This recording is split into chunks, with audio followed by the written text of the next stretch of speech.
सभी प्रकार के पत्रकार बंधुओं का स्वागत एवं हार्दिक अभिनंदन करता हूं, जो समय समय पर हमारी समस्याओं और बातों को सरकार के समक्ष रखते हैं। साथ ही मैं हिमाचल प्रदेश सरकार का भी धन्यवाद करता हूं, जो एक कर्मचारी हितैषी सरकार है। तो मैं इससे आगे अपने सर्व अनुबंध कर्मचारी के प्रदेशाध्यक्ष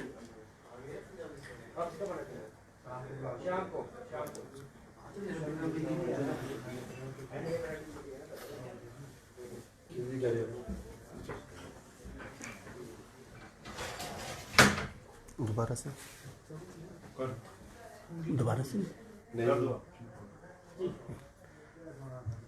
अब मैं हमारे सर्व अनुबंध कर्मचारी के प्रदेशाध्यक्ष श्री कामेश्वर शर्मा जी से अनुरोध करूंगा कि वो आगे की बात रखें।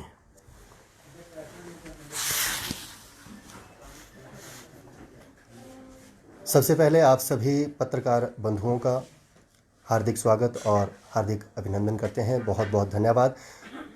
आप सभी हमारी जो समस्याएं हैं, हमारी जो बातें हैं, उन्हें समय समय पर प्रदेश सरकार तक पहुंचाते रहते हैं और कहीं ना कहीं जो कर्मचारियों के हितों में फैसला सरकार के द्वारा लिया जाता है, उसमें कहीं ना कहीं जो हमारी ये पत्रकार बंधुओं की एक टीम होती है, उसका बहुत बड़ा योगदान रहता है। हमारा संघ हिमाचल प्रदेश सर्व अनुबंध कर्मचारी महासंघ है और मैं सबसे पहले इस महासंघ के विषय में आपको बताना चाहूँगा। इस महासंघ में न केवल किसी एक विभाग के, अपितु हिमाचल प्रदेश में कार्यरत विभिन्न विभागों में लगभग 6000 कर्मचारियों का ये एक महासंघ है और मैं कामेश्वर शर्मा, प्रदेशाध्यक्ष सर्व अनुबंध कर्मचारी महासंघ हिमाचल प्रदेश। हमारा जो मुख्य उद्देश्य इस प्रेस कॉन्फ्रेंस को करने का है और इस महासंघ के गठन का जो मुख्य उद्देश्य है, वो उद्देश्य था कि सरकार के द्वारा 2 दिसंबर 2023 को एक अधिसूचना की गई थी कार्मिक विभाग के द्वारा, जिसमें कि कहा गया था कि अब वर्ष में केवल एक बार मार्च महीने में ही अनुबंध कर्मचारियों को 2 वर्ष का कार्यकाल अनुबंध पूरा करने के बाद उन्हें नियमित किया जाएगा, जबकि पहले ये व्यवस्था वर्ष में 2 बार की जाती थी, मार्च महीने में तथा सितंबर महीने में। लेकिन कहीं ना कहीं इस अधिसूचना से जो हमारे साथी सितंबर महीने में रेगुलर होने थे, नियमित होने थे, उन लोगों को बहुत इसका नुकसान है।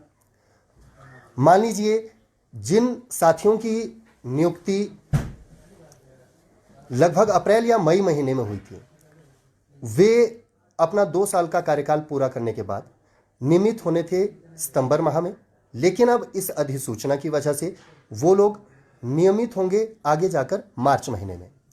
कहीं ना कहीं उन्हें लगभग 1 वर्ष का नुकसान हो रहा है। कॉन्ट्रैक्ट या अनुबंध जो 2 वर्ष का सरकार ने किया था, इस अधिसूचना के बाद वो कहीं ना कहीं 2.5 से 3 वर्ष का हो रहा है। तो इस वजह से हमारे साथियों को वित्तीय नुकसान तो है ही है, लेकिन साथ ही साथ इसके साथ उन्हें कहीं ना कहीं वरिष्ठता की भी हानि हो रही है।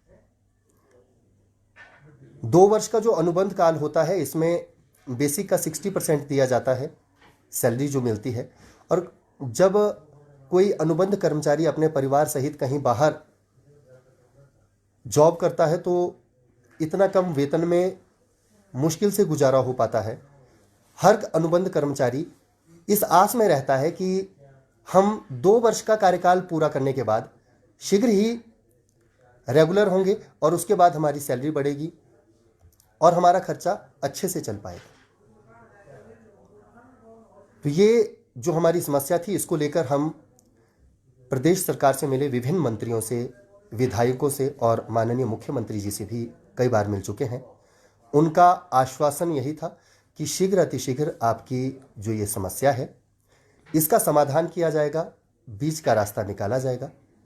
लेकिन जब तक सरकार की तरफ से कोई इस तरह की अधिसूचना पुनः नहीं की जाती, तब तक मन में संशय बना रहता है। हिमाचल प्रदेश सरकार, जो कि एक कर्मचारी हितैषी सरकार है और हमें आशा ही नहीं अपितु पूर्ण विश्वास है कि वे अनुबंध कर्मचारियों की इस समस्या का समाधान जल्दी ही करेंगे, जिससे प्रदेश भर में कार्यरत अनुबंध आधार पर जो विभिन्न विभागों में लगभग 6,000 कर्मचारी हैं वो लाभान्वित होंगे। अभी 3 फरवरी 2024 को मुख्य सचिव की एक मीटिंग है विभिन्न विभागों के सेक्रेटरीज के साथ अनुबंध कर्मचारियों के विषय में। तो हमें विश्वास है और उनसे प्रार्थना भी है कि इस मीटिंग में हमारी इस समस्या का भी समाधान हो, इस पर भी विचार विमर्श किया जाए। और जो ये अनुबंध कर्मचारी विभिन्न विभागों में हैं, इसमें हमारे बिजली बोर्ड के कर्मचारी भी हैं, आईपीएच विभाग के भी हैं और एजुकेशन डिपार्टमेंट के भी हैं, हेल्थ डिपार्टमेंट के भी हैं, पब्लिक रिलेशन के भी है, बहुत सारे प्रोफेसर भी लगे हैं। तो ये केवल किसी एक विभाग की समस्या नहीं है। इस समय ये प्रदेश में जितने भी हमारे विभाग हैं, अलग अलग डिपार्टमेंट्स हैं, उनमें कार्यरत जो भी अनुबंध आधार पर कर्मचारी हैं, उन सभी की मनोव्यथा ये है।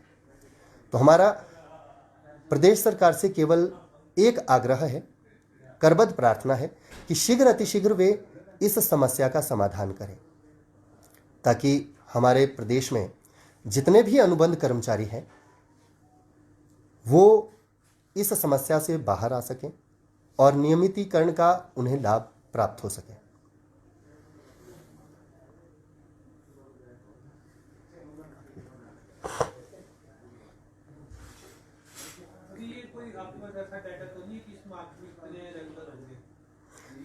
जो हमने आपको डाटा बताया है अनुबंध कर्मचारियों का, वो कर्मचारियों का डाटा हमारे पास सितंबर मास में रेगुलर होने वाले साथियों का है जी। लगभग 6,000 लोग हैं जो विभिन्न विभागों में कार्यरत हैं। और वैसे तो अभी प्रदेश की अगर बात की जाए तो इस समय प्रदेश में बहुत सारे लोग अनुबंध पर आधारित हैं, लेकिन उनमें से कुछ लोग अभी मार्च महीने में भी नियमित किए जाएंगे। लेकिन जो इस सुविधा से वंचित रहेंगे सितंबर मास में, इस अधिसूचना के कारण ये डाटा लगभग उन लोगों का है।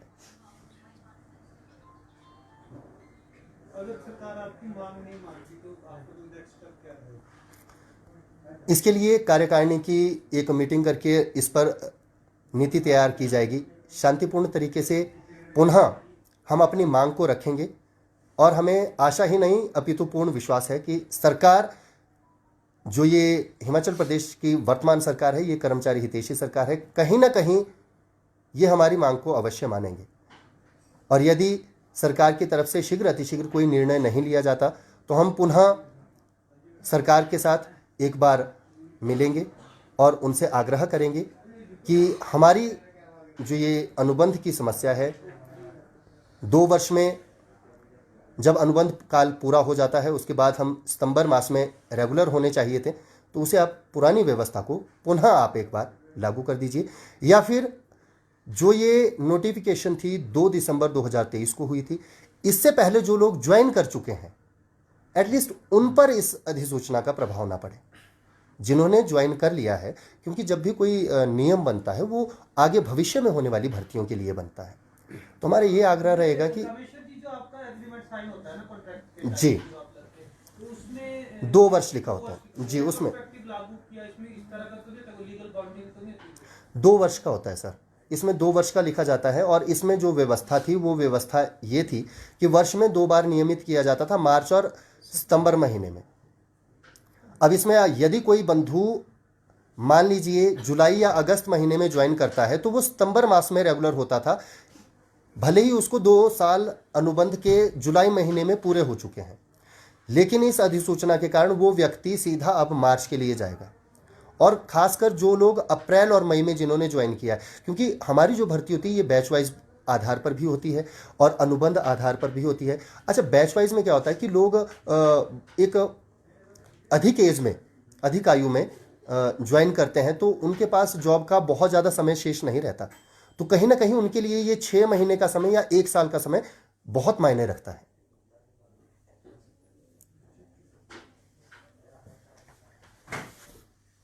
रहेगा कि वे शीघ्र अतिशीघ्र हमारी इस समस्या का समाधान करें।